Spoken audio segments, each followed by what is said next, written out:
J'ai découvert, devant près de 200 personnes, ce que ça faisait de se faire effacer. Les grandes orgues résonnaient déjà derrière les portes de l'église quand ma femme m'a attrapé par la manche et a sifflé entre ses dents « Alain, tu n'es pas sur la liste ». La planchette de la jeune femme à l'accueil n'a pas tremblé. Mes mains, si. Des gens se sont retournés, tête penchée. Toute une assemblée me dévisageait, comme si j'entrais avec des chaussures pleines de boue sur un tapis immaculé. J'ai souri malgré tout. Ce n'est pas grave, j'ai dit. Et puis je suis rentré chez moi et j'ai appelé mon avocate. C'est l'histoire d'un homme qui a passé 14 ans à assurer le confort des autres et qui a dû apprendre à ne plus mendier une place à sa propre table. C'était un samedi de fin mai, un de ces matins près de Lyon où le ciel a l'air si parfait qu'on jurerait que quelqu'un l'a astiqué pour un mariage. J'étais debout depuis 5 heures.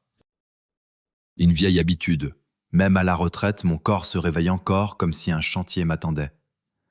Dans ma cuisine à Caluire, la cafetière gargouillait, remplissant la maison de cette odeur sombre et amère qui a toujours été pour moi comme une poignée de main. Debout devant le plan de travail, je tirais sur ma cravate comme sur un joint de plomberie récalcitrant. Toute la semaine, Diane avait flotté dans la maison tel un colibri, affairé, stressé, mais parvenant toujours à rendre ça gracieux. Le grand jour d'Émilie. Elle n'arrêtait pas de répéter « Tu te rends compte ? Notre fille se marie. » Notre fille, Émilie Dubois, était ma belle-fille. Je suis entré dans sa vie quand elle avait 11 ans, 2 dents de devant trop grandes pour sa bouche et un air buté à décourager un régiment. Diane et moi étions mariés depuis 14 ans. J'avais été là pour l'appareil dentaire, pour les leçons de conduite et les photos du bal du lycée. Et pour la nuit où elle avait appelé en pleurant parce que son premier petit ami l'avait larguée juste avant la fête. Je n'étais pas son père biologique, je le savais.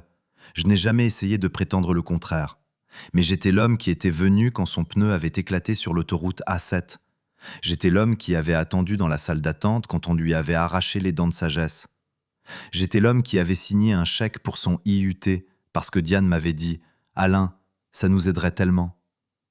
Alors, quand Diane m'a annoncé qu'il fallait être à l'église Saint-Martin pour 10 heures, j'étais prêt à 9 heures. J'avais sorti mon vieux costume de la penderie, celui que j'avais porté à l'enterrement de ma mère et au mariage d'un cousin à Saint-Étienne. Il sentait encore un peu la naphtaline et le pressing. Mes mains paraissaient étranges sur le tissu impeccable, des phalanges épaisses et rudes, des ongles qui n'étaient jamais parfaitement propres, peu importe la quantité de savon noir que j'utilisais. C'est ça, quand on est plombier chauffagiste pendant 35 ans. On peut frotter tant qu'on veut, il reste toujours un peu du métier sous la peau. C'était ma fierté, avant. Ça l'est encore, la plupart du temps. Diane est descendue dans une robe bleu pastel, les cheveux relevés en un chignon soigné, ses boucles d'oreilles captant la lumière du matin. Elle était magnifique. Elle l'a toujours été quand elle le voulait. Elle s'est regardée dans le miroir de l'entrée, puis m'a jeté un coup d'œil. « Tu es très bien, dit-elle, et on aurait dit qu'elle le pensait. Ouais, j'ai l'impression d'être un gamin dans le costume de son père. » Elle a eu un petit rire rapide. « Mais non, Alain, ça ira très bien. » Nous sommes montés dans son SUV, la voiture du mariage, comme elle l'appelait, parce que la mienne était un vieux Partner Peugeot avec un bruit suspect derrière la boîte à gants. Les sièges de sa voiture sentaient le désodorisant à la lavande. Diane conduisait les 2 mains sur le volant, la mâchoire serrée, les yeux rivés sur l'horloge du tableau de bord. « Émilie est nerveuse ?» j'ai demandé. « Elle est surexcitée » a dit Diane. Puis, après un silence, « C'est beaucoup de choses à gérer. La famille de Romain, tu sais comment ils sont. Romain Blanchard, le marié. Je l'avais rencontré 5 fois peut-être. Il avait une poignée de main de commercial. Gentil, mais un peu trop lisse à mon goût. J'avais appris à ne pas juger les jeunes hommes trop vite. J'avais été jeune, moi aussi. Qu'est-ce que tu veux dire ? Diane a fait un petit bruit avec sa langue. Oh, rien. C'est juste que ses parents sont exigeants. Exigeants. C'était le mot que Diane utilisait pour les gens qui voulaient que tout soit parfait. Secrètement, elle les adorait. Elle aimait leur vernis, leur façon de parler de vacances, des bonnes écoles et de vins qui coûtaient plus cher que ma première caisse à outils. Je regardais par la fenêtre tandis que nous passions devant le carrefour de l'avenue Jean Jaurès, la galerie marchande avec son onglerie et son tabac-presse. Le monde vivait son samedi ordinaire. Des gens tondaient leur pelouse, des enfants faisaient du vélo, des retraités en casquette se dirigeaient vers Leroy Merlin. Et moi, j'étais là, habillé comme un étranger dans ma propre vie. L'église Saint-Martin se dressait sur un angle de rue, un bâtiment en briques avec de hauts vitraux. Le parking était déjà bondé. Diane a trouvé une place sur le côté. À peine sorti de la voiture, j'ai entendu les orgues. Pas fort, mais constant. Une montée de notes qui m'a donné la chair de poule. L'air sentait l'herbe coupée et le lilas des buissons près de l'entrée. Des gens étaient rassemblés dehors, riant, s'embrassant. J'ai reconnu quelques visages du cercle paroissial de Diane, une ou deux anciennes profs d'Émilie. Diane saluait, souriait, se déplaçait parmi eux comme si elle était chez elle. Je marchais à ses côtés, les épaules droites, essayant de sentir que j'étais chez moi, moi aussi. Nous sommes arrivés aux portes principales. 2 jeunes gens en costume sombre distribuaient les programmes. À côté, une petite table était installée avec un arrangement floral et une planchette à pince. Une femme se tenait là, un stylo à la main, les lèvres pincées comme si elle gardait un coffre-fort. « Votre nom » a-t-elle demandé sans lever les yeux. Diane s'est penchée, tout sourire. « Diane Moreau ». La femme a tourné une page. Le bruit du papier était sec dans l'air. « Oui, très bien, table 4. » Diane s'est tournée et a fait un geste vers moi. « Et mon mari, Alain Moreau ». Le stylo de la femme s'est immobilisé. Elle a tourné une autre page, puis encore une. Son sourire s'est figé. « Pardon, pouvez-vous répéter ?» « Alain Moreau », a répété Diane, toujours souriante mais avec une pointe d'impatience. « Mon mari ». La femme a de nouveau baissé les yeux, ses lèvres remuant tandis qu'elle parcourait la liste. Un des jeunes hommes a changé de pied. Je pouvais voir une goutte de sueur perler sur sa tempe. « Je ne vois pas ce nom », a dit la femme. C'est comme si quelqu'un avait fait chuter la température de 10 degrés. Le lilas n'avait plus une odeur aussi douce. Diane a cligné des yeux. « Comment ça, vous ne le voyez pas ?» La femme a levé les yeux, et il y avait quelque chose dans son regard, une pitié gênée, comme quand une caissière vous annonce que votre carte est refusée. Monsieur Moreau n'est pas sur la liste des invités. Derrière nous, les gens continuaient d'avancer vers les portes. Les rires se sont tus. Quelques têtes se sont tournées. La main de Diane a trouvé ma manche. Ses doigts se sont serrés.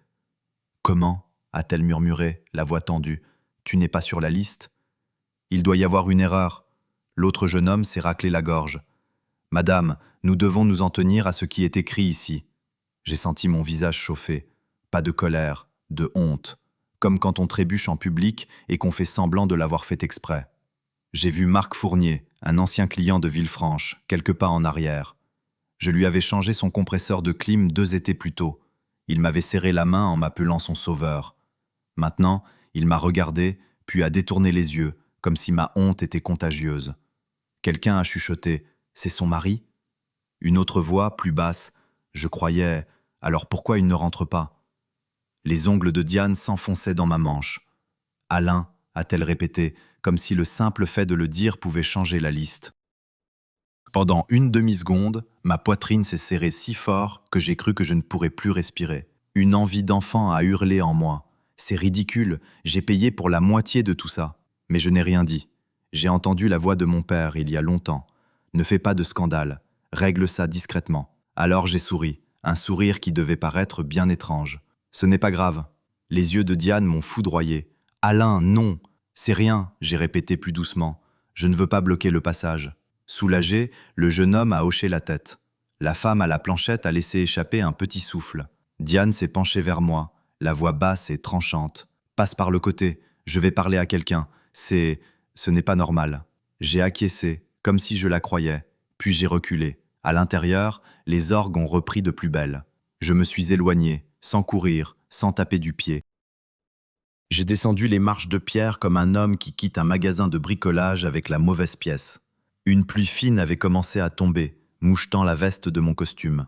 J'ai grimpé dans mon partenaire. Oui, j'avais pris ma propre voiture. Diane avait insisté pour prendre des décorations dans son SUV, et j'avais prévu de partir plus tôt si mon genou commençait à me faire souffrir. C'est ce que je m'étais dit en tout cas. Je suis resté assis, les mains sur le volant, à regarder les portes de l'église. Les gens continuaient d'entrer. Personne ne m'a arrêté. Personne n'a crié mon nom. J'ai démarré. Le moteur a grondé, un son bas, familier, réconfortant. En sortant du parking, j'ai aperçu Diane à travers les portes vitrées. Elle parlait vite à quelqu'un, les mains agitées. Pas une seule fois, elle m'a regardé vers le parking. Le trajet a duré 20 minutes, mais il m'a paru bien plus long. À la maison, le silence régnait. Je me suis servi un café de la cafetière du matin. Il avait un goût de brûlé.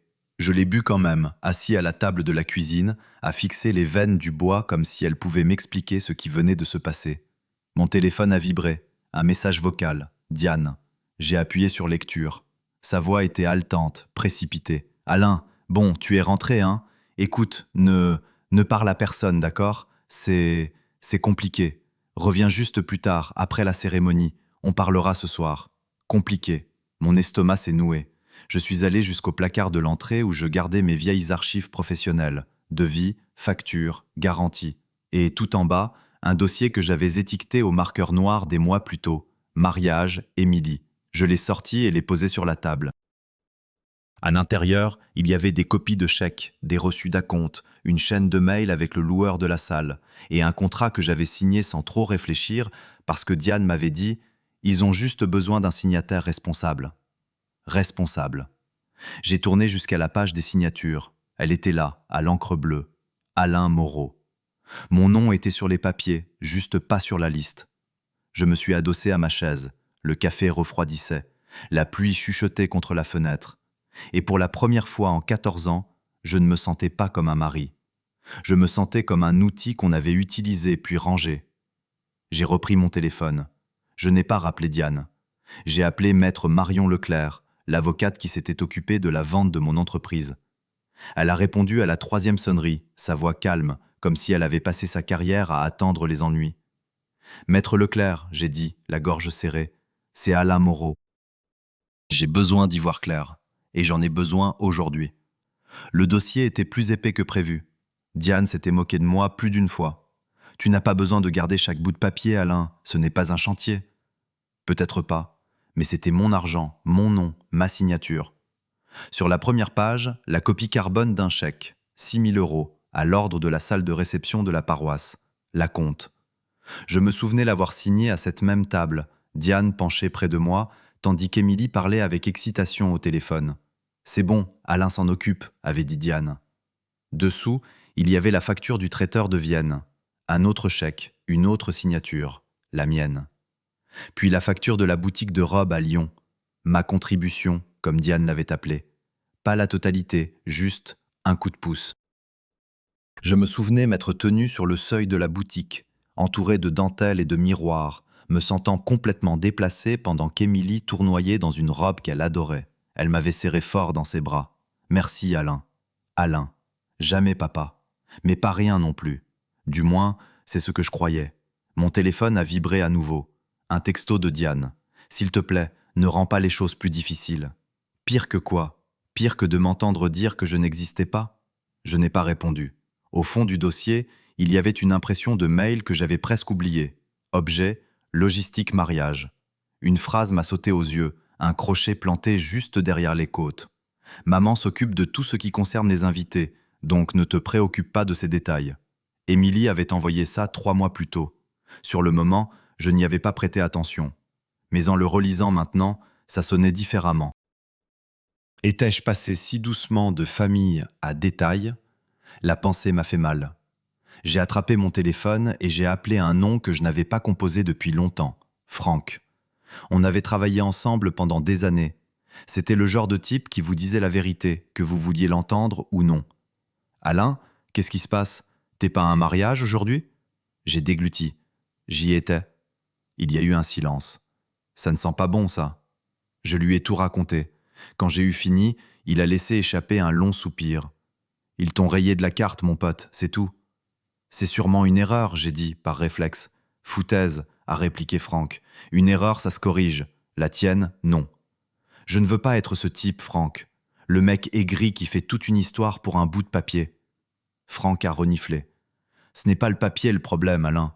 C'est ce qu'il pense que tu es ou que tu n'es pas. Tu paies, tu répares, tu arranges des choses depuis des années.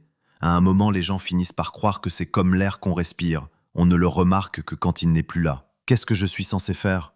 Arrête de prétendre que ça ne fait pas mal, a dit Franck. Et arrête de protéger les gens qui ne te protègent pas. Après avoir raccroché, j'ai pensé à rappeler Diane, à retourner à l'église et à exiger une explication. J'avais passé ma vie à éviter les esclandres. Je réparais les choses en silence. Je payais l'addition. C'était mon rôle. Mais les rôles, je commençais à le comprendre, pouvaient être réécrits sans votre permission. Un autre texto de Diane. On parlera plus tard, s'il te plaît, n'embarrasse pas, Émilie. Embarrassée. J'ai regardé mes mains, les veines, les cicatrices, la graisse qui ne partait jamais tout à fait. Je n'étais pas embarrassé, j'étais en colère. Et sous cette colère, il y avait pire. La réalisation froide que si je restais silencieux une fois de plus, rien ne changerait. J'ai rappelé Maître Leclerc. C'est Alain Moreau. J'ai besoin de comprendre ce que mon nom signifie vraiment sur ces papiers. Il y a eu une courte pause, puis sa voix s'est adoucie, professionnelle mais bienveillante. Très bien, Alain. Racontez-moi tout depuis le début. J'ai regardé le dossier étalé sur ma table, la vie que j'avais financée sans poser de questions. Et pour la première fois de la journée, j'ai senti quelque chose basculer en moi. Pas la rage, pas la vengeance, la clarté. Maître Leclerc ne m'a pas pressé. Je lui ai parlé de l'église, de la planchette, de la main de Diane sur ma manche. Je lui ai parlé du dossier, des chèques, des contrats. Quand j'ai eu fini, elle a dit « Alain, vous avez le contrat de location de la salle devant vous ? Cherchez une section intitulée « Partie responsable » ou « Clause de responsabilité ». Je l'ai trouvé. En petits caractères. C'est bon. Quel nom y figure ? Je n'ai même pas eu besoin de vérifier. Le mien. Et la signature ? La mienne aussi. Très bien, a dit Maître Leclerc. Cela signifie que sur le plan juridique, vous n'étiez pas seulement celui qui aidait, vous étiez le garant. Si quelque chose s'était mal passé à ce mariage, quelqu'un qui glisse, des dégâts matériels, un problème d'assurance, c'est vers vous qu'il se serait tourné en premier. Pas Diane, pas Émilie, vous. Je fixai le papier. Mais je n'ai même pas eu le droit d'entrer. Je comprends, a-t-elle répondu. Et c'est précisément là que se situe le problème. Il existe une rupture de contrat de leur part. Un rire amer m'a échappé. Il est un peu tard pour ça. Légalement, non, a-t-elle dit doucement. Il ne s'agit pas de vengeance, Alain. Il s'agit de faire respecter vos engagements, et les leurs. Faire respecter. J'avais passé ma carrière entière à être responsable. Ce que je vous propose, a-t-elle continué, c'est de rétablir les faits, de vous assurer que votre nom est traité de manière cohérente sur tous les documents. Nous allons envoyer des demandes de clarification. Pas de menaces, pas de scandale, juste la vérité administrative. La clarification, pas la punition. La vérité. Après notre appel, je suis sorti prendre l'air. Au café du coin, j'ai entendu deux hommes discuter. Gros mariage à Saint-Martin aujourd'hui, a dit l'un. Paraît que c'était très chic. Ouais, a répondu l'autre. La mère de la mariée a fait un bon mariage. Un type discret, qui travaille dans le bâtiment, je crois. Discret. J'ai serré mon gobelet de café chaud. Il n'était pas seulement en train de m'effacer d'une liste, il m'effaçait de l'histoire. De retour chez moi, j'ai ouvert mon ordinateur et commencé à taper une lettre à Émilie. Je lui ai parlé de la clim de sa vieille Clio, de l'appareil dentaire, des chèques. À mi-chemin, ma poitrine s'est serrée. J'ai arrêté, relu, puis tout effacé. Certaines choses ne se plaident pas. J'ai rappelé Maître Leclerc. Je ne veux rien annuler, ni blesser personne. Je veux juste la vérité, par écrit. C'est raisonnable, a-t-elle répondu. Les courriers sont partis le lendemain matin. Des demandes de confirmation, des avis de rectification. Une simple question, posée en langage juridique. Qui est la partie responsable ? Et ce statut a-t-il changé ? En milieu de matinée, mon téléphone s'est mis à sonner. Un appel de Diane. J'ai laissé faire. Puis un texto. Alain, qu'est-ce que tu as fait ? J'ai posé le téléphone, face contre la table. Mes mains ne tremblaient plus. J'ai passé la matinée dans mon garage à ranger des outils que je n'avais pas touchés depuis des mois. L'odeur d'huile et de métal me calmait. À midi, le téléphone vibrait toutes les quelques minutes. Émilie a appelé. Je n'ai pas répondu. Un numéro que je ne connaissais pas, sans doute romain, ignoré. Vers 13h, un email du coordinateur de la salle de réception.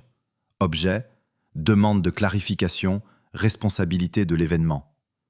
Monsieur Moreau, nous vous remercions de nous avoir contactés. Nous examinons nos dossiers et vous confirmerons tout cela sous peu. Puis un autre mail, du traiteur. Bonjour Alain, je voulais juste confirmer. Êtes-vous toujours listé comme le garant pour l'événement de samedi ? Nous mettons nos fichiers à jour. Mettre à jour les fichiers, des mots que je comprenais. Mon téléphone a sonné. Diane. Cette fois, j'ai répondu. Alain, a-t-elle dit, à bout de souffle. Qu'est-ce qui se passe ? Qu'est-ce que tu veux dire ? Tu sais très bien. Le responsable de la salle m'a appelé. Le traiteur m'a appelé. Le DJ a envoyé un mail aux parents de Romain. Tout le monde pose des questions. Je me suis adossé au comptoir. Des questions sur quoi? Tu donnes l'impression que c'est une sorte de scandale. Pourquoi tu fais ça le lendemain du mariage? Je n'ai rien fait hier. Il y eut une inspiration brusque à l'autre bout du fil. Tu essaies de nous punir. Non, ai-je dit calmement. Je corrige des papiers. C'était juste une liste, Alain, une liste d'invités. Tu montes ça en épingle? Si ce n'était qu'une liste, ai-je répondu, pourquoi tu ne l'as pas corrigée? Silence. Je pouvais entendre sa respiration, inégale, furieuse. Parce que, a-t-elle fini par dire, ce n'était pas le bon moment pour des explications? Pour que les gens nous regardent en se demandant pourquoi tu as épousé un type qui répare des chaudières? Elle n'a pas répondu. C'était une réponse suffisante. Je ne voulais pas gérer ça, a-t-elle dit après un moment, sa voix plus faible. Je ne voulais pas qu'il demande qui tu étais, ce que tu faisais, pourquoi ton nom était sur tout. Je voulais juste que la journée soit parfaite. Et je ne cadrais pas avec le décor. Tu ne comprends pas, a-t-elle insisté. La famille de Romain est différente, il remarque les choses. Moi aussi, j'ai dit. Elle s'est mise à pleurer. Tu fais du mal à Émilie, elle est perdue, elle pense que tu es en colère contre elle. Je ne suis pas en colère contre elle, je suis en colère d'avoir été effacée. Elle m'a raccroché au nez. 1 heure plus tard, une notification est apparue sur notre tablette familiale. Une conversation de groupe dont j'ignorais l'existence. Émilie. Maman, qu'est-ce qu'il a fait? Romain. Mes parents demandent pourquoi les contrats sont au nom d'Alain. Émilie. C'est la honte, règle ça. Règle ça. J'ai verrouillé la tablette. Le soir, Maître Leclerc a appelé. Il s'agite, m'a-t-elle dit, mais tout reste dans les clous. Vous n'avez rien fait de mal. Comment ça se termine? J'ai demandé. Ça dépend, a-t-elle répondu. Ça dépend s'il préfère la vérité ou les apparences. J'ai pensé aux portes de l'église se refermant devant moi. Je crois que je connais la réponse, je dis. L'invitation est arrivée le lendemain. Un dîner, en famille, dans une auberge en dehors de la ville. Une idée de Diane. J'ai fixé le message un long moment, puis j'ai répondu « J'y serai ». L'auberge était le genre d'endroit qui existait bien avant la plupart des mariages de la région. Lumière tamisée, odeur de beurre et de viande grillée. J'ai choisi une banquette au fond. J'ai posé une enveloppe jaune sur la table devant moi. L'enveloppe n'avait rien de spectaculaire, juste du papier kraft, épais. La vérité n'a pas besoin d'artifice. Ils sont arrivés tous ensemble. Diane, l'air fatigué, Émilie, le visage fermé, Romain et ses parents, l'air d'évaluer la situation. On s'est installé en silence. Émilie a été la première à parler. « Pourquoi sommes-nous ici ?»« Parce que tu m'as invité, j'ai dit. »« C'est maman qui a fait ça, a-t-elle répliqué. Romain s'est penché en avant. « Écoutez Alain, on apprécie tout ce que vous avez fait, mais cette histoire de paperasse, c'est inutile. » J'ai hoché la tête. Inutile si on veut prétendre que ça n'existe pas. J'ai fait glisser l'enveloppe jaune vers le centre de la table. Je ne suis pas venu pour me disputer, je suis venu pour expliquer. Expliquer quoi? Que tu nous as mis dans l'embarras? Ce mot encore. Je l'ai regardé, vraiment. Je ne vous ai pas mis dans l'embarras, Émilie. J'ai corrigé un mensonge. Je ne parle pas d'argent, ai-je dit en levant une main. Je parle de présence. Le père de Romain s'est raclé la gorge. Si c'est une histoire de plan de table, ce n'est pas le cas.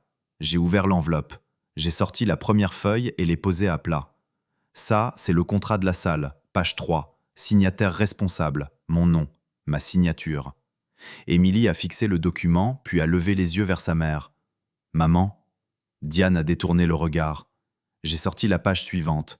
L'assurance, pareil. Une autre, le traiteur. Une autre, le DJ. Sans élever la voix, j'ai laissé chaque pièce du puzzle atterrir sur la table. « Émilie, ai-je dit, tu te souviens de l'été où la clim de ta voiture est tombée en panne sur le parking du supermarché ?» Elle a froncé les sourcils. « Oui. Je l'ai réparée sur le bitume brûlant pour que tu ne sois pas en retard à ton entretien. Il faisait 33 degrés. Je ne l'ai pas fait pour qu'on me remercie. Je l'ai fait parce que c'est ce qu'on fait pour sa famille. » Diane a dit d'une voix douce. « On ne voulait pas te blesser. Vous ne m'avez pas seulement blessé, vous m'avez effacé. »« C'est pas juste !» s'est exclamée Émilie. « Ah non ? Je suis resté dehors pendant que 200 personnes passaient devant moi comme si je n'existais pas. » Ses yeux se sont écarquillés. « Je ne savais pas. »« Je te crois, j'ai dit. » Ça l'a surprise. La voix de Diane s'est brisée. « Je ne voulais pas que les gens posent des questions. »« Voilà, j'ai dit. » Je ne voulais pas qu'il demande qui tu étais, a-t-elle murmuré, ce que tu faisais, pourquoi ton nom était partout. Et pourquoi donc, j'ai demandé. Elle m'a regardé, les yeux brillants, parce que j'en avais marre d'expliquer. Le père de Romain avait changé d'expression, moins assuré, plus curieux. Au bout de la table, sa mère a parlé. Ce n'était pas correct. Romain s'est tourné vers elle. « Maman. »« Non, a-t-elle dit fermement. Ce n'était pas correct du tout. » Les épaules d'Émilie se sont affaissées. Elle m'a regardé comme si elle me voyait pour la première fois. « J'aurais dû demander, a-t-elle dit. J'aurais dû remarquer. » J'ai hoché la tête. Oui. Diane a tendu la main vers la mienne. Je l'ai retirée doucement. Je ne suis pas en colère, mais j'en ai fini d'être invisible. Je me suis levé. J'ai regardé Émilie, juste elle. « J'espère que tu es heureuse, vraiment. » Puis j'ai tourné les talons et je suis sorti dans l'air frais du soir. Je ne me suis pas retourné. Les semaines qui ont suivi ont été calmes. Diane et moi nous sommes séparés 3 mois plus tard. Sans cri, sans porte qui claque. Juste des papiers, des signatures et la lente et triste compréhension que quelque chose s'était brisé il y a longtemps. J'ai vendu ma part de la maison et j'ai emménagé dans un petit appartement près du Rhône. La vie est devenue plus simple. Je me suis remise à la pêche. J'ai rejoint un atelier solidaire où des retraités comme moi réparent de l'électroménager pour des gens qui n'ont pas les moyens d'en racheter. Émilie m'a écrit environ 1 mois après le dîner, une vraie lettre. À l'intérieur, une seule page et une petite photo. Une vieille photo, un peu passée. Moi, penché sur le capot ouvert de sa Clio. Elle était au volant, souriant comme si elle venait de gagner un prix. La lettre était courte. « Alain, je ne savais pas. J'aurais dû poser plus de questions. Je suis désolé de ne pas t'avoir vu. Maintenant, je te vois. » Émilie. Ça ne réparait pas tout, mais ça réparait l'essentiel. Parfois, tard le soir, je repense à ce moment devant l'église.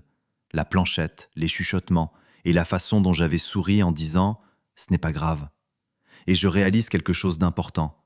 Ce n'était pas grave, non, mais ça n'avait pas à me détruire. Pendant la plus grande partie de ma vie, j'ai cru qu'être un homme bien, c'était rester silencieux, payer l'addition, régler le problème et s'effacer. Ce que j'ai appris, trop tard pour certaines choses mais pas pour moi-même, c'est que la gentillesse n'est pas un chèque en blanc et que le silence n'est pas la dignité. Ce jour-là, à l'église, je n'ai pas été effacé. J'ai été révélé.